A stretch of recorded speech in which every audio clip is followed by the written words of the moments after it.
Hey, I'm Lydia Isnanto and this is Dreampreneurs Chat. It's a show where I chat with dream chasers all around the world who make their passion their paycheck, loving the risk they took and the job they do. On this episode, I chat with a Metalsmith artist, Cassandra Goldthwaite. Her passion was questioned by people and society around her.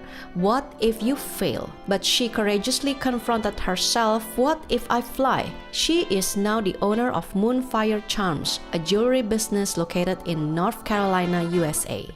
For a self-made woman like me. Hello guys, welcome back to Dreampreneurs Chat. Okay, so we're gonna hear about her interesting journey following her passion.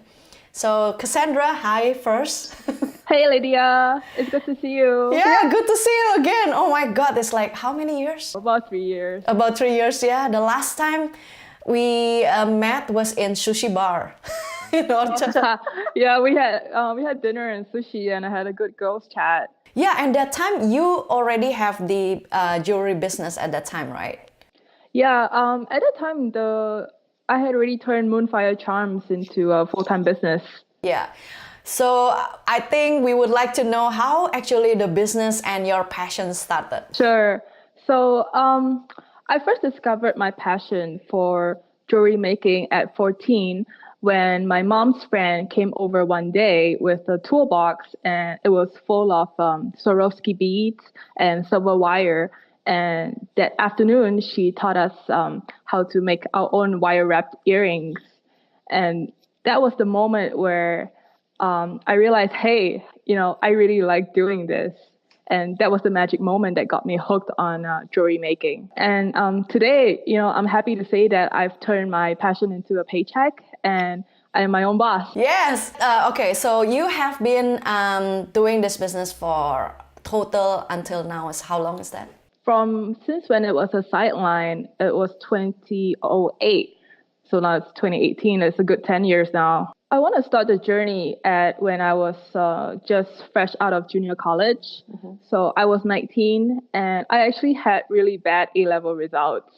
And, I wasn't able to get into any local university. I had to enroll in an overseas foreign university. Mm-hmm. And my parents are a middle-class family. So, yeah, I had to pay for the tuition fees on my own. And it was a bad time, not being able to go anywhere because of the bad A levels. But when I enrolled in the university program, I told myself that, this is my chance to prove myself and that I'm actually capable of doing this. At that time, I had a full-time job, 9 to 5.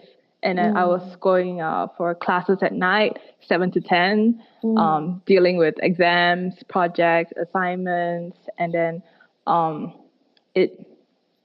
even then, I had my jewelry business as a sideline still, because as busy as I was, it just made me happy, I would imagine like without income stable salary, and then you start doing the full-time business, that would be like so frightening.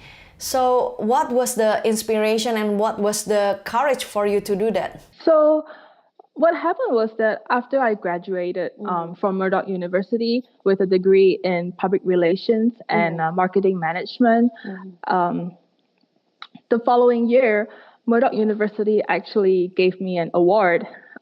They gave me the university medal, which is only given to the top 7 students for each cohort. And my year, that was a 20,000 strong cohort. Yeah. So that was a big deal for me. Gave me the first taste of the saying, it's okay to face a setback, but you have to make a comeback. And then, I got my degree done and then I was able to turn my full focus to work.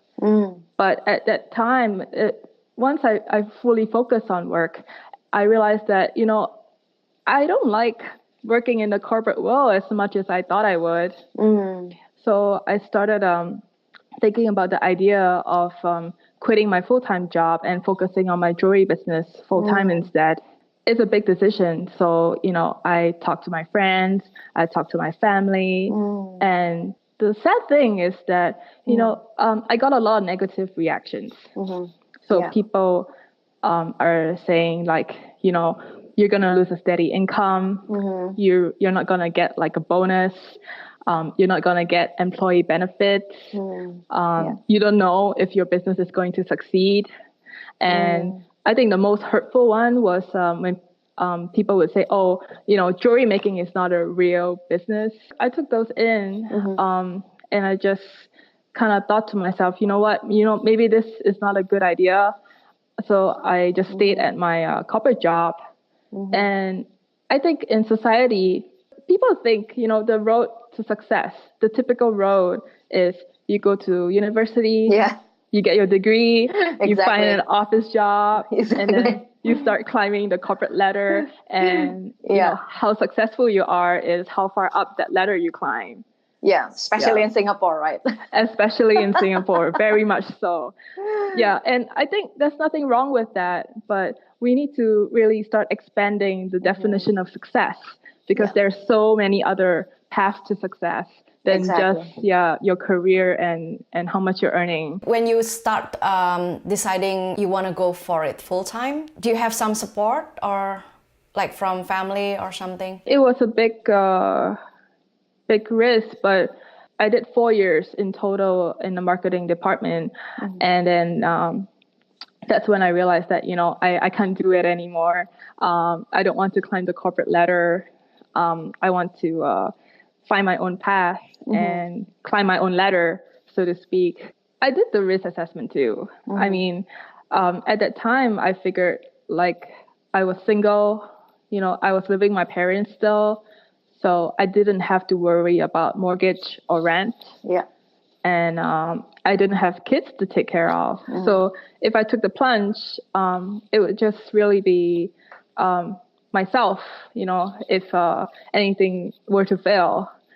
So actually I would weigh all the risk, and then I told myself, okay, I'm going to do this.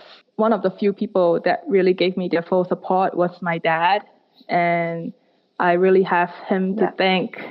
Yeah, because although I knew that he wasn't sure if my business would take off, he just quietly gave his support.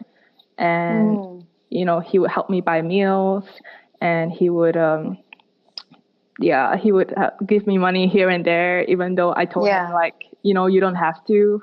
I'm just really, really thankful for his support. And I think, when you're on a journey as difficult as this, you just really need the support of, even if it's just 1 or 2 people, that really makes a world of difference. I stay in Singapore for 15 years. I know how it feels. Everybody work 9 to 5. It just doesn't make sense of somebody who make business, especially full time. I mean, if you have 9 to 5 and you have another part time, that's probably makes sense. But if you're totally on it, where the business is not showing anything yet, but deep inside of you've seen it, you have the visions, and 1 or 2, even 1%, that really means the world. I mean, it does. Yeah, I can totally understand that. It does. You know what the culture is like. Yeah, I know. Exactly. Oh my God. Like, I still remember I eat the chicken rice almost every day. There are times where even I have to work part-time in McDonald's to sustain my business. I just don't want to go back to the corporate world. Yeah. And it was the same for me. I struggled for the first 8 months. Yeah. And, it was, like you said, I hardly went out with friends. I stayed at home a lot. I ate my meals at home. Yeah.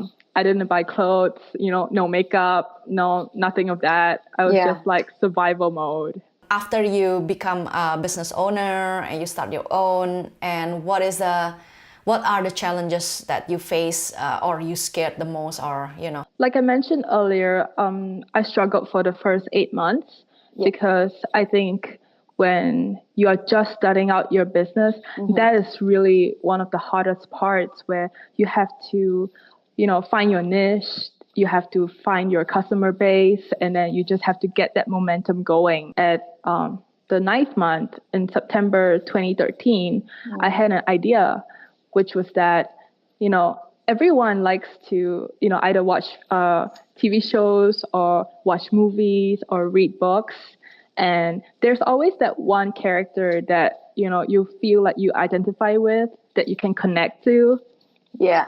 And at that time, there wasn't a way for people to express like the connection they felt with a certain character. With that, I came up with the idea to design jewelry that would enable a person to wear it and show and say, hey, I feel an affinity with this particular character, whether it's from a book or a movie. At that point in time, I designed one piece and I got it produced. But the thing was that I only had $700 in the bank left. And producing that piece really took up almost the entire $700 that I had. Yeah. And at that point, it was really make or break, because if it didn't work, then I would have to face reality and says, you know what, I'm out of cash. It's time to get back to the corporate world. And that was a big tipping point for me. But luckily, the idea worked. So that piece was a success. And I managed to recoup my investment, and I made a good profit. And I managed to get the profit, and then I reinvested that into a second piece. And that was a hit as well. And that was really the momentum that got my business going to where it is today. And you did all those online, right? You spread to the retail or? Yeah, it's an online business. I did play with the idea of going retail and also having like flea markets. But I found that just going online, the audience reach is so much bigger.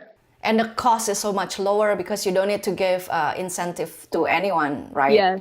Yeah. So I was able to price products better because you really cut out the middle person, and you don't have like retail space and overhead to pay for. So it was a really good business decision there. Yeah, that's perfect. Did you have a Wonder Woman back then? Look at this, my shirt. You like Wonder Woman? Oh yeah, this is my favorite character right now. Like I'm really soaked into her. I'm gonna have to get you something Wonder Woman. Oh wow! Yeah, I do have Wonder Woman, and it's been selling like crazy ever since the Wonder Woman movie came out. And you have what kind of accessories? Like everything, like from bracelet, necklace, rings, or you have only one type, like only necklace, or? It's a full range. So we have necklaces, earrings, bracelets, and rings, but the most popular is always necklaces. Followed by rings. And you mentioned you design your own garage or something? Yeah. So what happened is that in 2015, I moved to the US to start a family with my husband. It was a big move, and I brought Moonfire Charms with me. So my inventory and everything, I brought it over from Singapore to North Carolina, and I set up home and headquarters here. In 2016, by then, the business had been going well for 3 years, and it was good. But for me, I felt like I hit a personal plateau where, I was doing the same thing day in and day out, and I really wasn't learning anything new or doing anything new. So what I did was I took my profits and I reinvested it in myself. And I started taking metalsmithing classes. And so that I could learn new skills and techniques. And instead of, outsourcing my jewelry designs, I'll be able to make them myself now. After I had some classes and learned some skills, I turned my garage into my workspace. And that is where I am a lot of time nowadays. I'm just, in my garage. I have a design in mind. I'm working on a piece, and I'm just focused and, trying to make that piece into reality. And the thing is that, I'm just really content. I'm happy making the piece, and there's no other place where I'd rather be. After I'm done finishing and polishing, I come back and I'm like, I made that. Like that's insane. I never thought that I would have the skills to be able to make something like that. And I think, when someone buys the piece, then that's the cherry on top for me, where I feel like I'm acknowledged as an artist. Do you have any goal and dreams? Where do you want to bring this business to? Maybe in the next 5 years or 10 years, or maybe 10 years is too far, maybe 5 years. Yeah, 10 is a bit far to plan, when you're an entrepreneur. But we are actually undergoing a rebranding this year. And so we are moving the business from the fandom jewelry that I mentioned towards the direction where now that I've learned more metalsmithing, I'm going to start incorporating the jewelry that I make and selling them under the business name. So it's going towards more of my metalsmithing work this year, and that's why we're undergoing the rebranding. I believe that there are so many people want to chase their dream, they want to do what they pursued, their passion, and maybe they have the same fear of what people talk about or what people think about, especially the close one, like their families, all those. If there's any one advice from your experience, what is that one advice for them? I think my advice would really be keep your head in the clouds and feet on the ground. For head in the clouds, that's really the aspirational aspect where, keep believing in yourself, believe in your dream and believe in what you're trying to achieve. And as for feet on the ground, make sure you have your financials in check.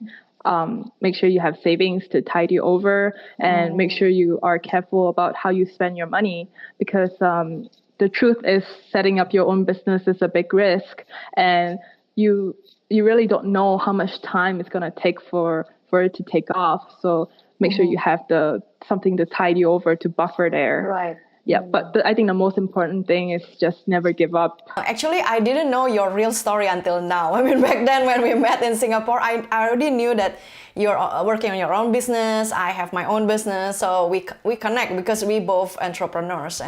But to know the real journey of you, I mean, this is wow, and the challenge that you face, and you keep moving forward, and I mean, I'm really glad to hear this.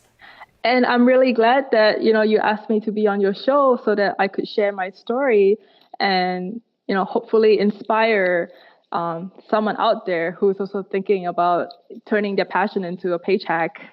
Yes, for sure. And Cassandra, so for listeners out there who want to find you and who want to know more about Moonfire Charms, where can they find you? My website and my work can be found at shop.moonfirecharms.com. And we are also on Facebook, Instagram, and Pinterest at Moonfire Charms. All right, Cassandra, thank you so much for being on this show, and it's really inspiring. I hope that we can have another interview with you, part 2, to know like maybe in the next 5 years. Absolutely. And thank you so much for having me on your show, Lydia. It's been a great honor. I think what you're doing is great work, and I really hope this reaches more entrepreneurs out there. Yes, thank you so much. All right, Dreampreneurs out there, don't forget to just be bold and take the risk, and keep being creative and be yourself and loving yourself even you are an artist. All right, see you next time. Bye. Take care. Bye-bye. A self-made woman like me. This podcast is available on iTunes and other major podcast platforms. If you like this show, please subscribe and give your rating and review on iTunes. That means a lot to help the show keep going. You can also watch the video podcast series at youtube.com/Lydia Isnanto. See you on the next brand new chat. Until then, remember to share your story with someone, because you never know how one sentence of your life story could inspire others to rewrite their own.